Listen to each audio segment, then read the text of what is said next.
film, audio record, and so forth. Can't see anybody being disruptive. Emergency evacuation procedure is turn left, follow the green emergency exit side to the main town hall entrance and proceed to the assembly point at St George's Square. Do we have any apologies for absence? Yes, Chair. Apologies from Councillor Skeppelhorn, and we have Cllr Wynn as substitute. Thank you very much. I don't think we've got any minutes at this time, have we?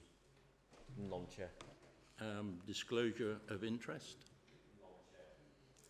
If any person's commenting or asking a question and there is a conflict of interest, if they would just let everybody know, then we shouldn't get into trouble.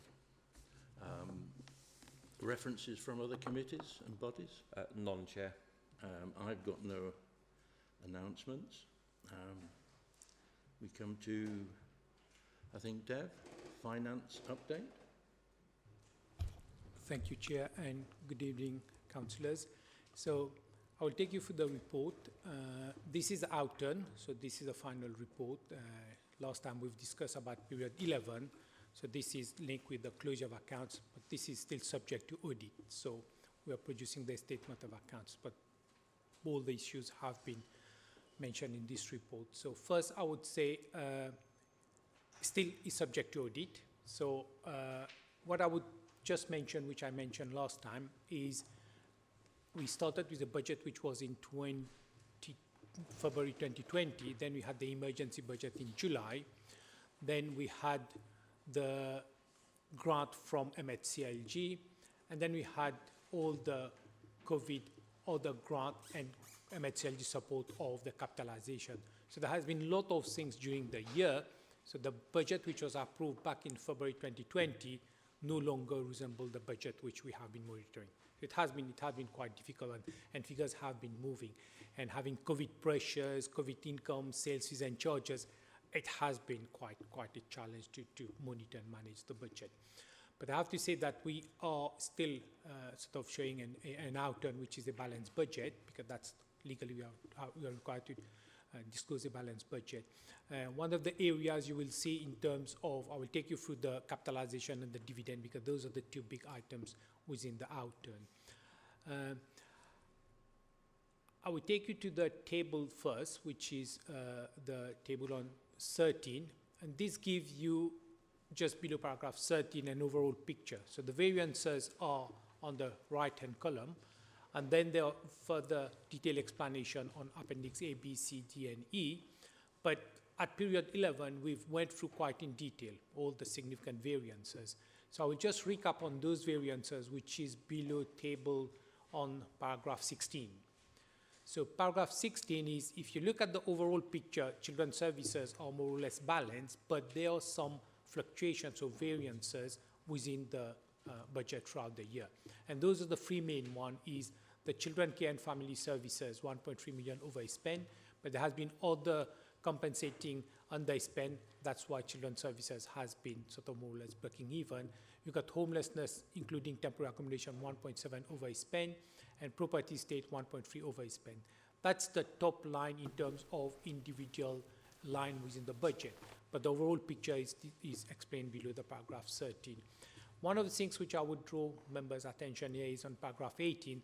There has been a couple of when we have been doing the outturn, which is the final, there have been 3 areas where we are reporting to members here compared to period 11. So the first is waste management costs. There is an overspend of 0.5.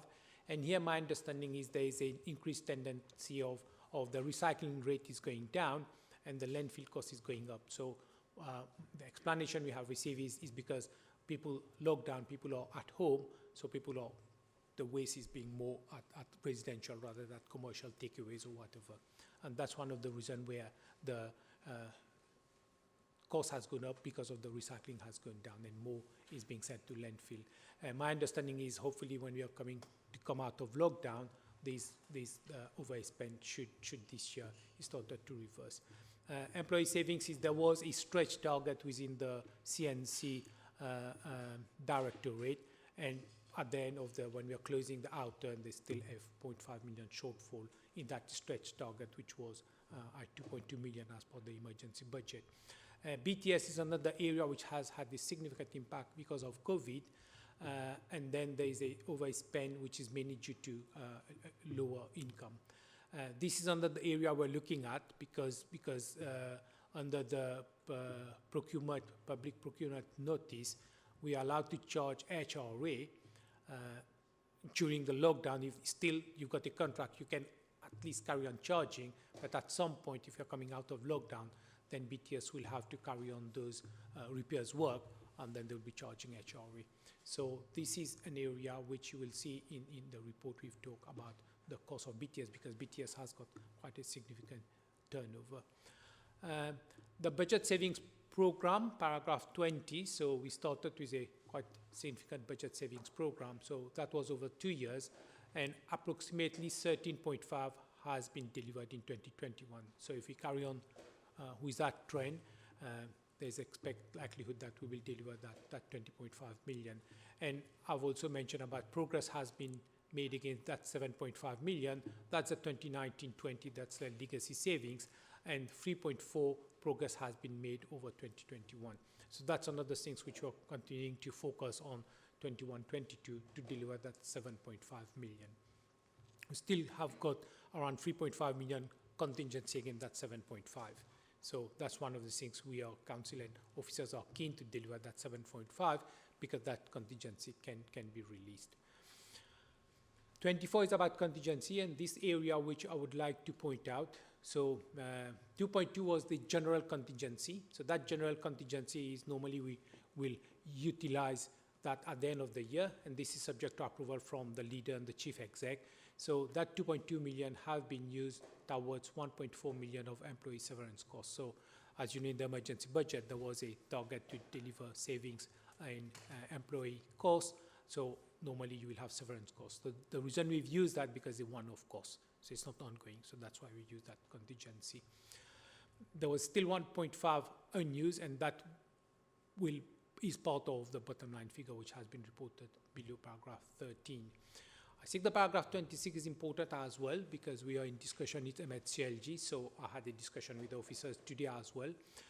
So Ahmed CLG will be carrying out the review. So the reason why we had the capitalization is to cover the dividends, the loss of dividend, and that's one of the main reason we had this capitalization, not necessarily to deal with any fundamental underlying issues with council budget. I think auditors are clear about that as well, the council budget, but to deal with shortfall of dividend, and we have discussed quite a lot about the impact of COVID on the airport.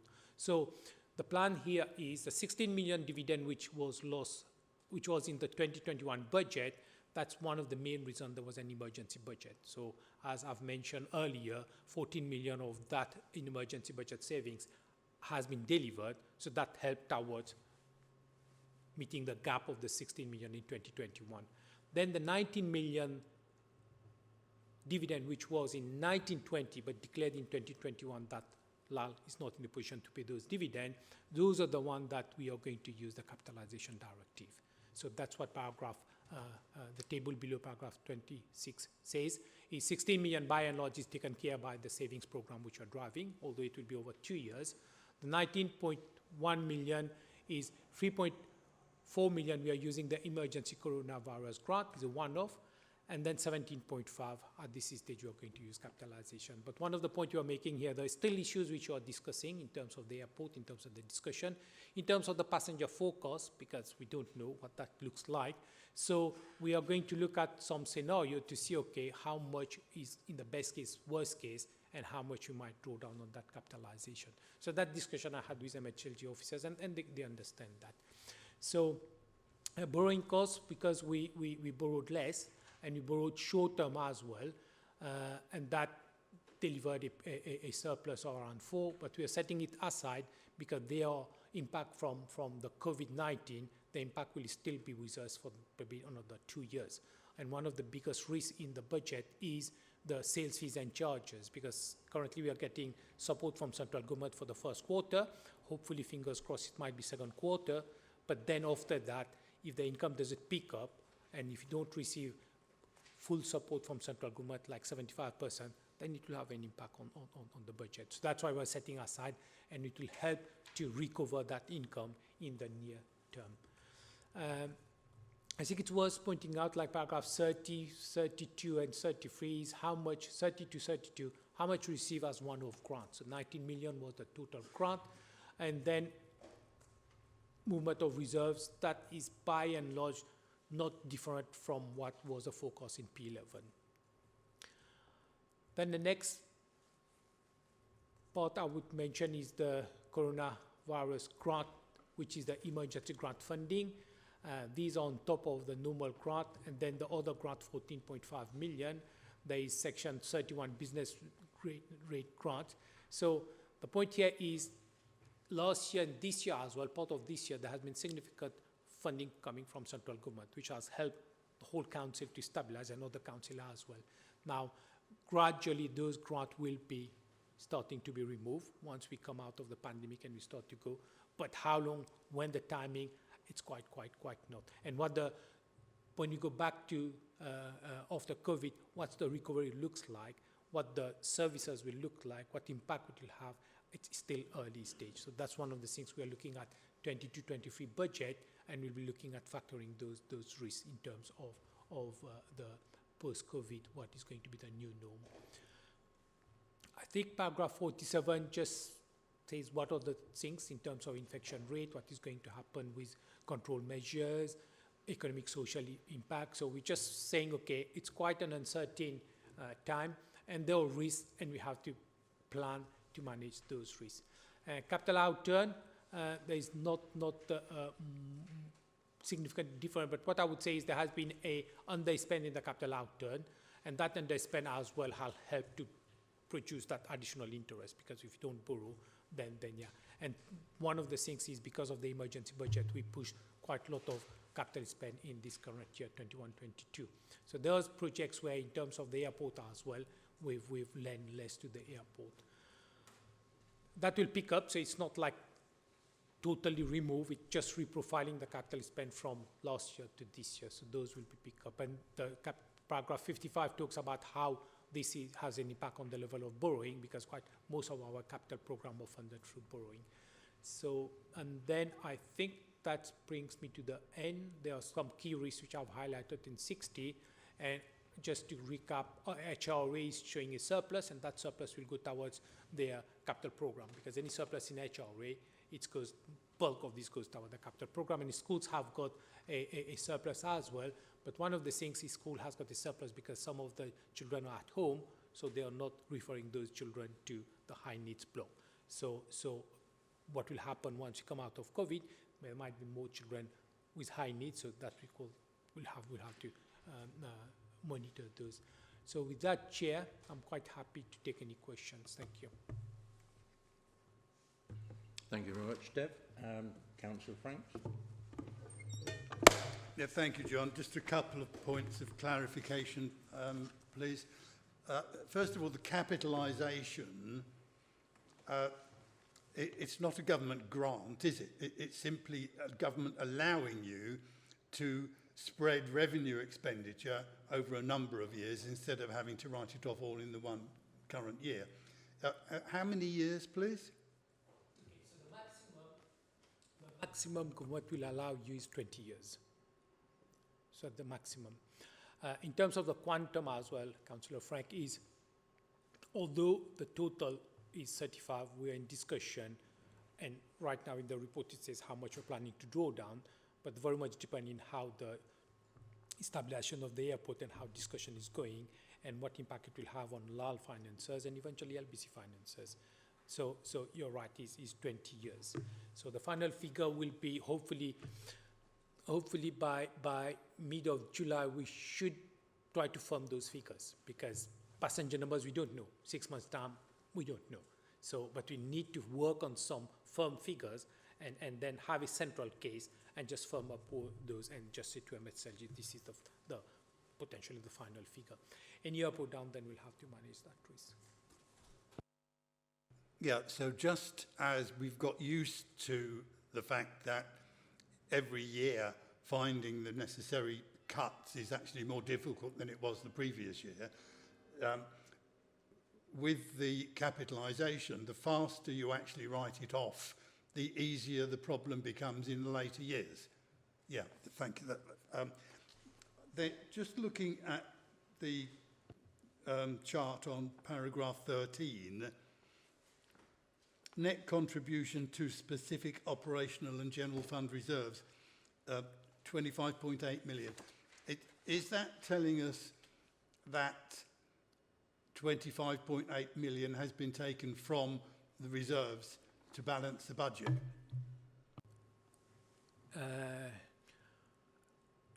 The answer is no. I will just explain you what this 26 million is. When I started, I said government has provided with COVID grant as well. And what they have done is before the beginning of 21-22, they have already provided that in March.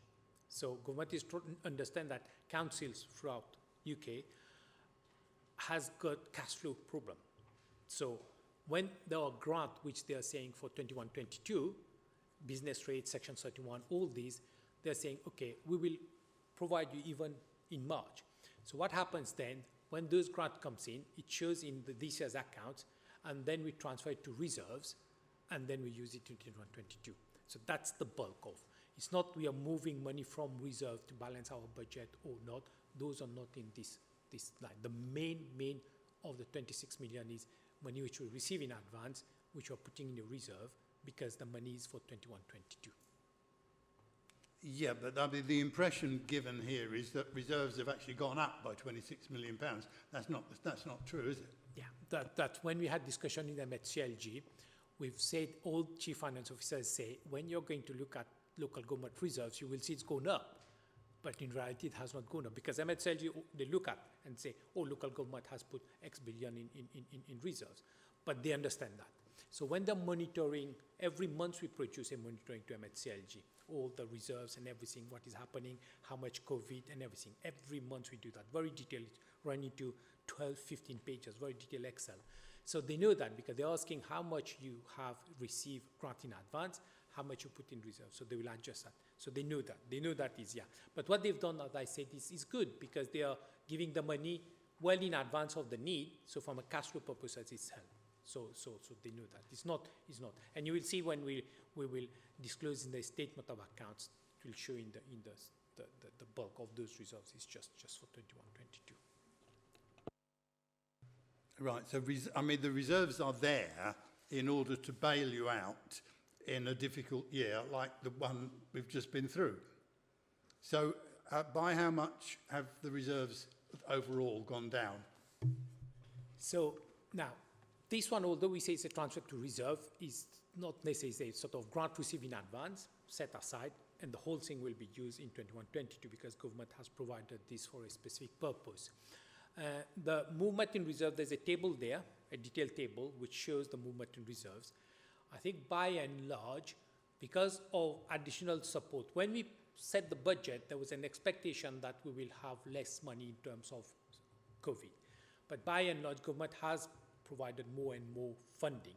So we had in the budget starting that we will be using around, I think it was a figure of 13 million. So those has not been required because those additional funding and support has, and we have delivered our savings program. The point which I've made earlier in terms of the treasury management, there's a 4 million there, which we've put into reserves. So our reserves has gone up slightly because the COVID impact for this year has been really fully funded by central government. Plus even there has been areas where government has provided some additional support. What will happen is this year, when we are going to come out of lockdown, things like parking. If you take parking, with a new norm, people working from home, parking income won't reach that level even at the end of this year. It might take 2 years, or it might never reach that level. So things like parking income, there are other areas like trading activities, tradeways, all these things with hospitality being hit. So there's still a big gap in terms of sales fees and charges, which my view is, and we are going to discuss that, I have discussed with, that will have an impact this year. So that money which we've set aside will help us during that transition period to bring that sales fees and charges. My view, it might take 2 years. it might take slightly longer. Some of them might be lost forever, because yeah. So we've set aside in order to manage that risk this year, because government has said just so far, just first quarter, hopefully second quarter, and then the rest of the year, all drop in income, sales fees and charges. There might be collection, bad debts. So those are the real risks which really right now we have to see what the impact is going to be. So we've put that one-off one into reserve to help this year. Yeah, I don't understand all that background, but I mean, what I'm after is the number. Could you tell me what were the reserves in total at the 31st of March 2020?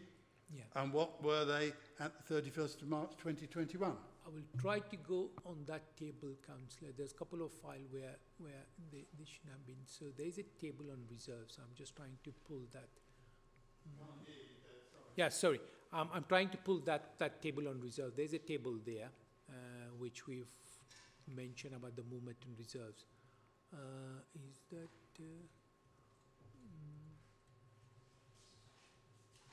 I'm sure I've seen one. Paragraph 33.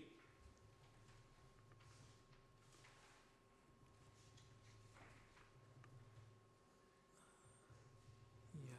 Hey, good. There is page 67. So it says movement to and from reserves. Our page numbers are not the same as yours. Oh, right. No, I've four. Yeah. It's not the same? Yeah. It's appendix. Yeah, that's the point. Yeah. All that's telling us is the Yeah. movement Okay. in reserves. Okay. It's not telling us what the figure was and what it is now. Okay. So just I will double check that. But when we look at our general fund reserves, I think if my memory serves me right, it was around 12 or 13 million. So that's a general fund, which is not ring fence. So and then on top of that, we had earmark reserves. So I will give you ballpark figures. I don't have the exact figures. So ballpark figures, the earmark reserve, which includes reserves which are going to use like repairs or capital maintenance reserves, the sinking fund as well there. I think it was in the region of maybe 60 or 65 million. That was that level which was in the budget.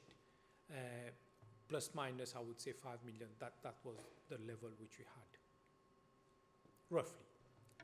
Okay, we'll leave it there. Could you please email me the figures? Yeah, I will. Thank you. Any other questions, queries, comments? I've just got a couple of things I've noticed under key risks. Due to a sizable variation so late in the year, a lesson learnt report will be compiled to ensure issues which can be addressed are dealt with. When are we likely to see this? Yes, so that's we were going to look. Those are the three variances which we've reported as per the outline. We've highlighted those. The next FRG will have a detailed report on that, and we're planning to take this to the exec as well. Yeah.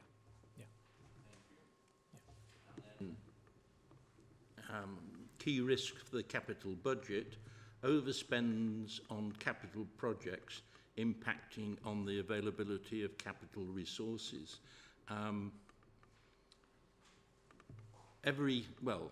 Majority of the capital projects we are involved with always tend to overrun. Will we have a better monitoring system in future? I think this is another area which we have. There is the report going to the exec on Monday. So this is an area as well as part of these lessons learned we have to look at. And if you're talking about the council capital program, by and large, they are not cost overrun there. I think if you're referring to some of the big corporate capital program, those are the areas we are looking at, and as I said, some of them are being looked at. And one of the things is we've got sort of this report going to exec on Monday, so it will be covered as part of that report as well. What are the monitoring and governance process we are going to put in place, just to learn the lessons and to say how we can be better in terms of managing. But some of the big program is a challenge. Yeah. So yeah, we'll look at this. Did you want to comment on that?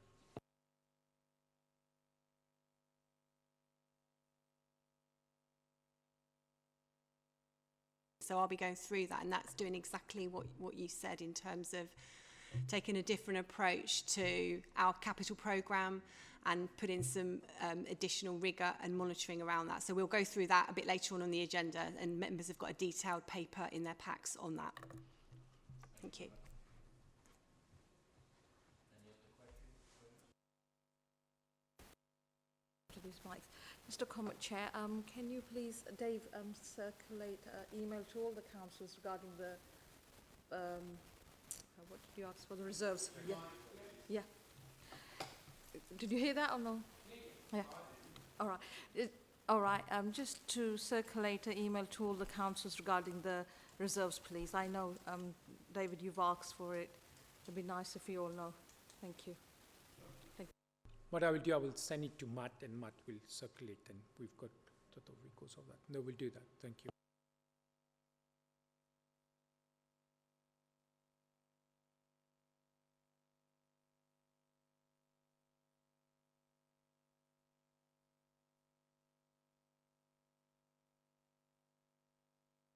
Sorry, Chair, are you noting the report? Sorry? The recommendation, are you noting the report?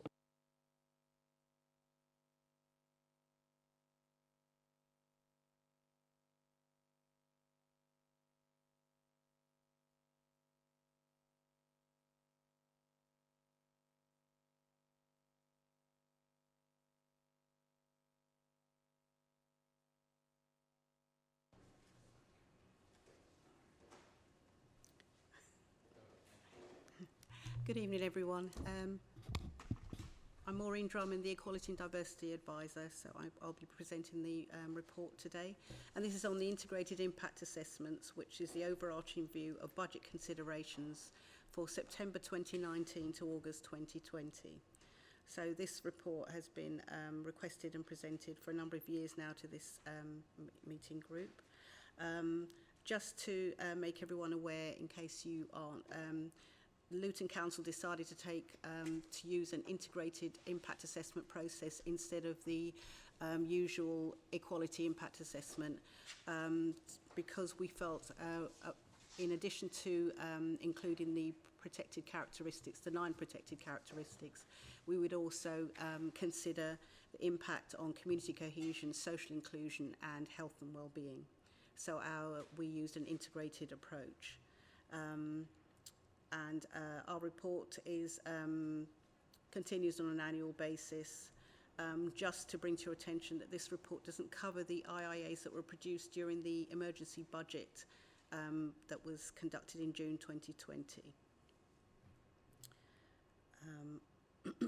And in line with legislation, so we are adhering to the public sector equality duty and the legislation that supports that says that we should have due regard, and that is to eliminate unlawful discrimination, advance equality of opportunity and foster good relations. So hence why we include social inclusion and community cohesion as well.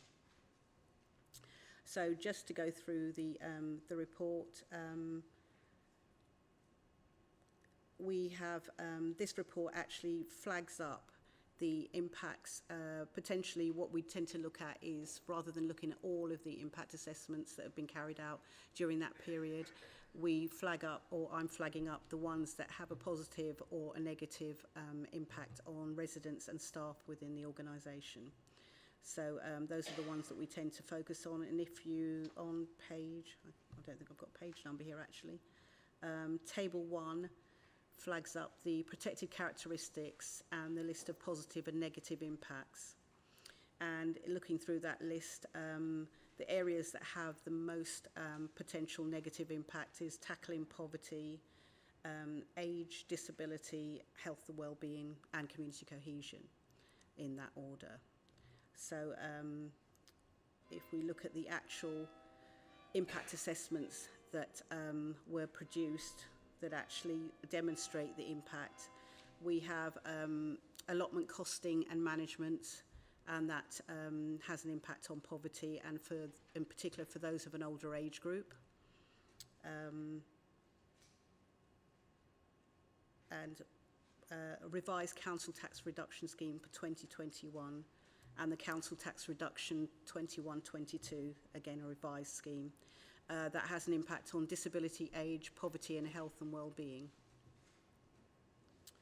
Setting the council tax base against, again, disability, age, poverty and health and well-being are the impacts that have been identified. And the HRA budget report for 2020-21, again, the impact, negative impact is poverty, age, disability, health and well-being. The town centre PSPO, the impact is on poverty. So within that table, it does actually flag up where possible what mitigation has been put in place. So again, the library strategy, the impact is on age. Parking scale of charges, impact is on poverty. And the red route proposal, the impact is on age and disability.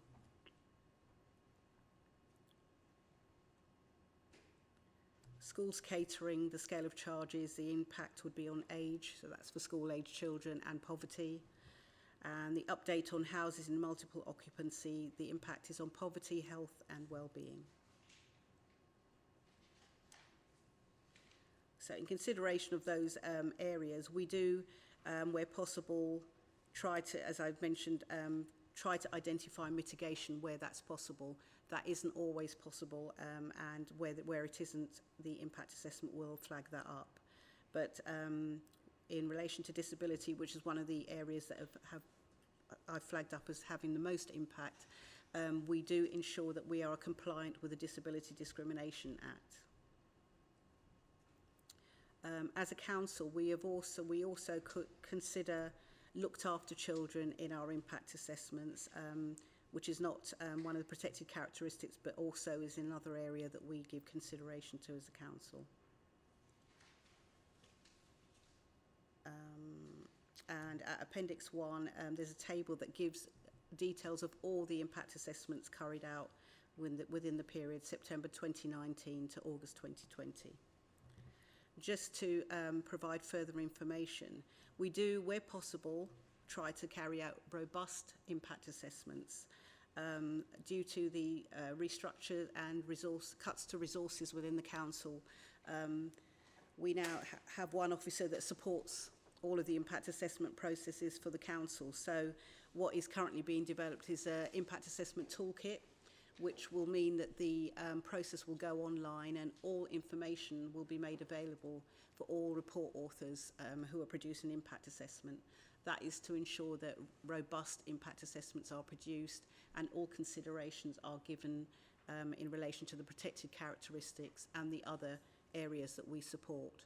And in particular, in line with the motion that was passed in full council at the beginning of the year in relation to the BME impact.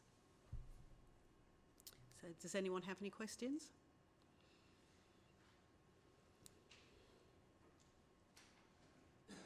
Yes, please. With your permission, Chair, can I just quickly skim through some of the impact and mitigation statements that are in the report?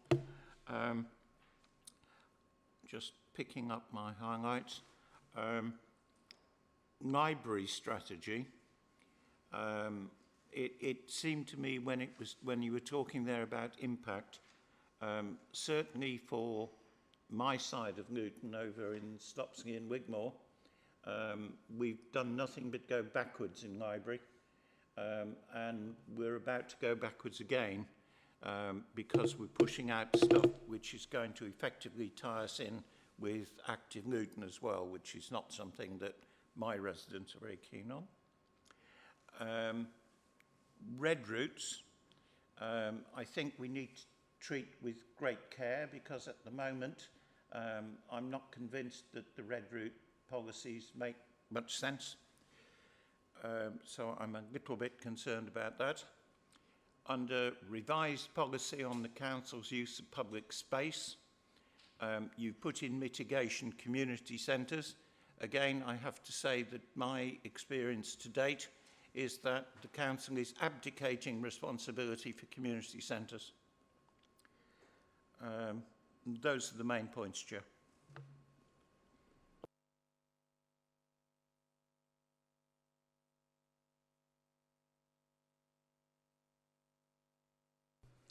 Yeah, not questions, but just one or two comments. To pick up on Councillor Wynn's reference to the red routes, I'm absolutely astonished that the council got away with these red routes. The whole point of red routes, if you look at the legislation, is to prevent people parking in areas where there is traffic congestion which is caused by parking. There's undoubtedly traffic congestion in Telford Way and the section of Dunstable Road leading up to the Cardiff Road traffic lights, but none of it's caused by parking. It's caused by there being more traffic than the road network can handle. Nothing to do with red routes at all. Red routes won't make any difference at all to the congestion because nobody parks in those streets. So I'm just astonished that the council got away with it in the first place. Anyway, leave that aside. My big issue with the report is the short bit in paragraph 12 that says unprecedented savings have been achieved with very limited impact on services. That's nonsense. Absolute rubbish. The streets have never been so dirty. And there's almost zero enforcement of anything except parking in the town centre. The Children's Services Department has been found to be inadequate. Now, if there's one thing a local authority does not want to get wrong, for goodness sake, it's got to be looking after kids, hasn't it? In the hot weather, the black bins are now, the seriously hot weather, a lot of people's black bins, including mine, ends up full of maggots and has to be washed out and disinfected every time it's emptied because you're only doing it once a fortnight. That's not too much of a problem in the cold weather, but it certainly is in the hot weather. I think I'll... Oh, yeah, one more. What seems to be erratic driving from the driver in front of you is in fact a driver swerving all over the place to try and avoid the potholes. So please don't try and tell me that the savings have been achieved with very limited impact on services, because they haven't. I guess I ought to make sure that I actually say where the cuts came from in the first place, of course, which is largely from the Tory government.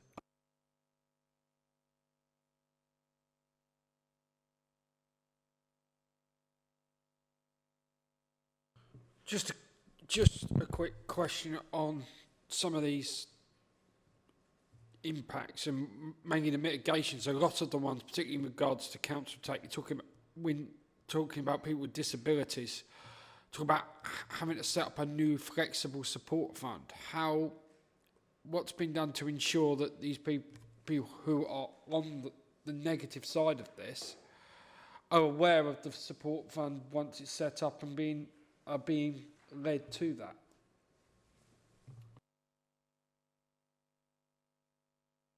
A question to me. Right, okay, so that's something I would have to go back to that department and find out. That's the mitigation they put in place. So your question is actually, how are you informing, how do they learn, how do they know that that's the support mechanism that's there for them? Right, so I'll go back and find that out.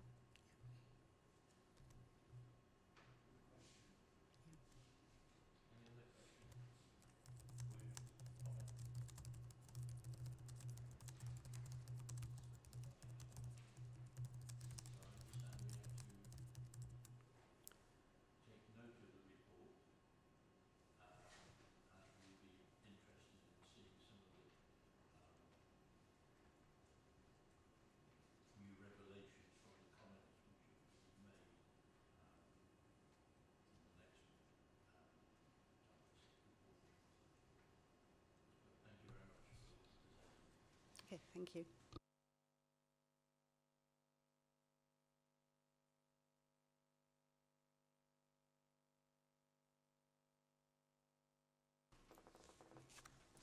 Thank you, Chair. And firstly, apologies for Roger Kirk. He's on annual leave, so I have the pleasure of being with you this evening. I'm Nicola Monk, and I'm the Corporate Director for Inclusive Economy. And what you have in front of you, members, is the draft of our new capital strategy. As I kind of talked through just when I nipped into the microphone earlier, this is a new strategy which we've been working on with CIPFA and colleagues around the council over the last 12 months or so. And what it seeks to do is kind of align our capital strategy with the 2040 vision. It sets out some priorities for investment. It sets out some core principles, and we'll run through those shortly. And what it seeks to do is put a level of sort of rigour around the monitoring and the governance around the capital programme, which I think was alluded to earlier. So all of the paperwork is there. The appendices work through the kind of the bidding process and the kind of different case models around bidding for capital finance. There's also some information in the document in respect of the process that we'll go through in relation to the building up the capital programme, the monitoring, and also, as I said, the governance, which has members actually at the heart of it, which I think is something very different to what we've had previously. Members were involved at the back end of the process. Now we're seeking members to be really involved in the process. So that's it, Chair. As I say, the priorities for investment are in the document on my page 29, which is hopefully the same as yours, which is paragraph 2.3. And you'll be familiar with these because they very much line up with 2040. And what I wanted also to show you is the approval process, and there's a very simple diagram there that we walk through, which sets the capital timescale for the new process in the summer period, where the sort of gateway stage opens and then goes through all the way through to the following the budget setting process, which we are all familiar with, towards February. So you've got a very simple diagram there, and actually you will see members are involved at various stages within that process. Within the document also, I think it's just worth highlighting on 2.9 in the document is a set of core principles around, you know, why we would look at particular items for capital financing, and they are around delivery against 2040, where we would want to achieve net zero. I think that's really important coming through, and we've recently been involved in a levelling up bid in Luton, and actually the process we followed around that quite big capital process is very similar to this, the level of rigour around sort of the 5 case model, but net zero was very much at the heart of that. So I think that's an important point to bring forward given our commitment to that. And I know members are on that working group that's working through our route map to net zero. Financing things that will generate savings, I think that's important. Where we've got statutory services and particular obligations that we need to provide as a local authority, that's underpinned in this capital strategy as well. So you can see on 2.3 a range of principles. So happy to take any questions, Chair. As I say, it's been heavily consulted internally. It's very much a cross council approach, and a significant role, I think, for members throughout the capital process.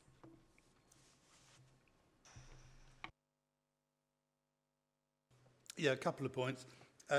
First of all, I guess this is as much as anything a question for Matt. The recommendation is that we approve the strategy. I don't think we have the authority to do that. Sorry. No, you don't, Chair.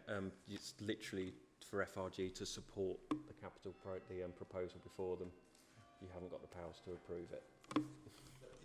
is it going for approval elsewhere, executive or full council or somewhere else? Councillor Franks is going to executive in July. Okay, thanks very much indeed.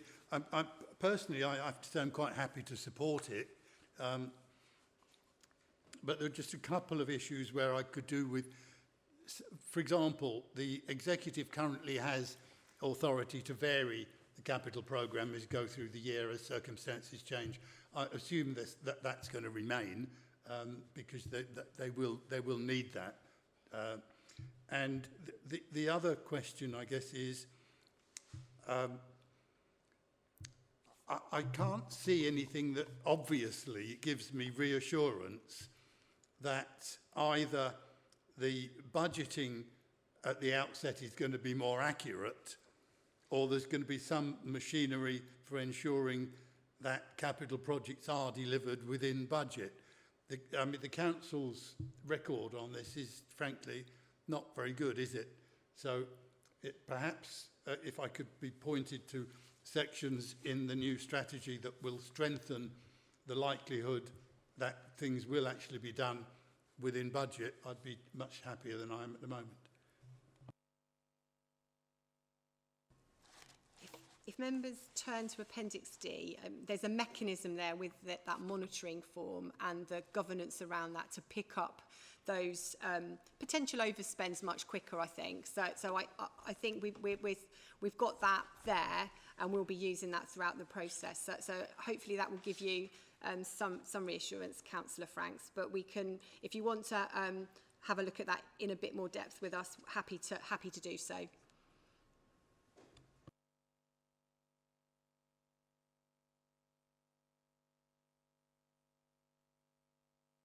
Chair, I think experience over the next 12 months might mean we want to have another look at this, but we'll see.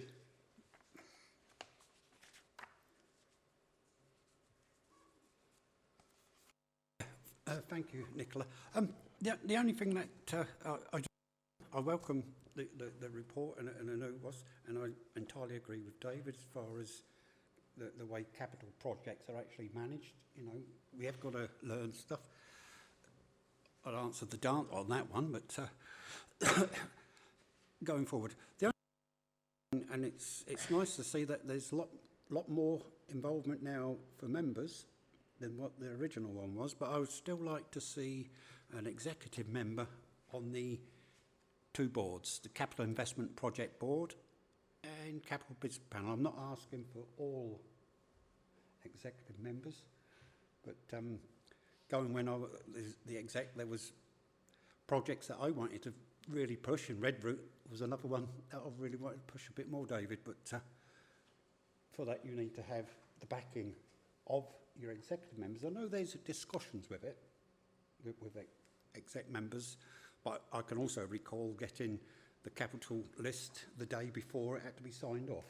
Now that was because of what happened this year, because of new service directors and that, so I didn't make a big, too much of it, but I would like to have seen in there early involvement of a or two exec members in this board, depending on how big the board is. Thank you.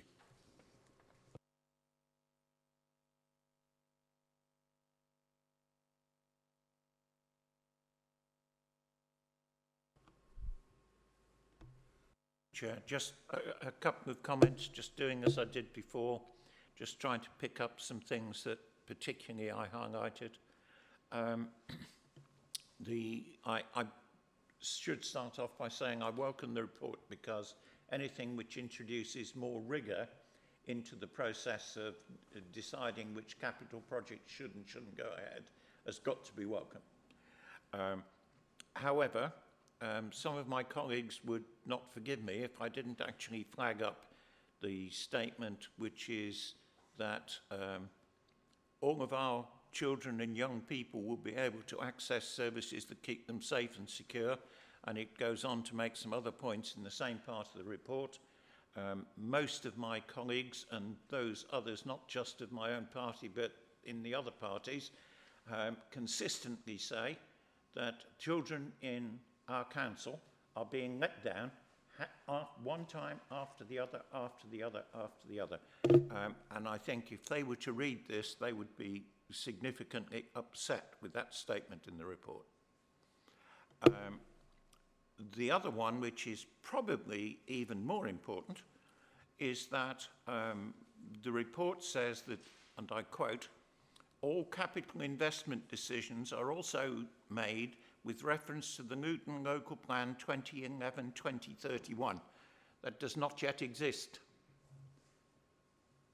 It does. Luton Local Plan. We have a local plan, but is it that one?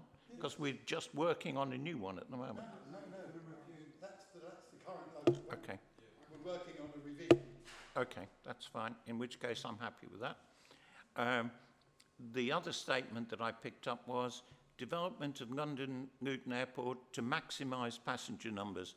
I'd be much happier if it said to optimise passenger numbers.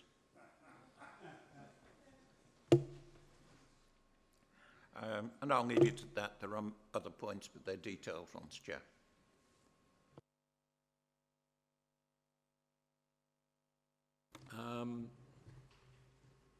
I've only got one, really, Ulrich.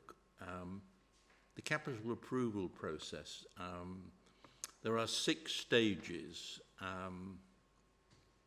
It looks a fairly tight timetable. With so many stages, do you think you'll actually be able to get members' approval in January, February, when you're starting July and August, which is the holiday months? I think it's ambitious, but I think given the budget timetable we have to work to, that is an ambitious timetable as well, isn't it? So I think we're starting the process earlier in the July and moving through.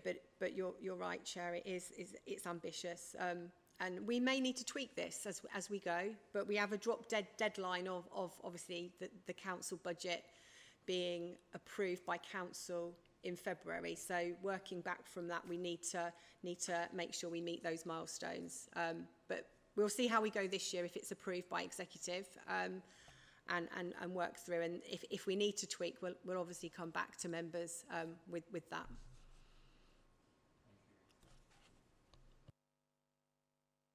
If you wouldn't mind, Chair, I'd like to move something. If it's going to executive for approval, then I think it would do no harm if we were to say something at the time that they look to approve it. So I would move that the Finance Review Group welcomes the introduction of the capital strategy and looks forward to seeing to what extent it improves the Council's performance on capital projects.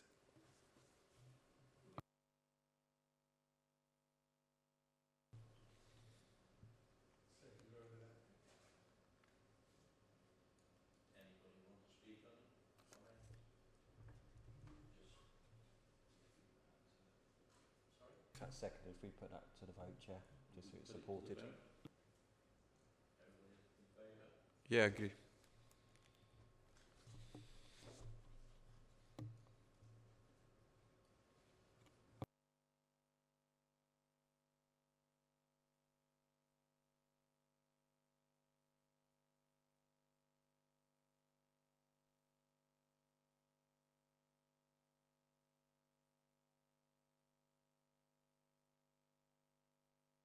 I think we'll be all very interested to see how it works and the very high ambitions you have for it.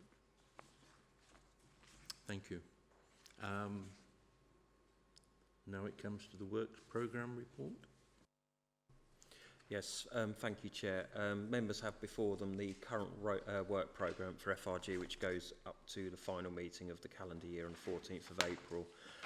It's members' opportunity, if they've reviewed the forward plan, if there's anything they would like to add to the work programme for future meetings.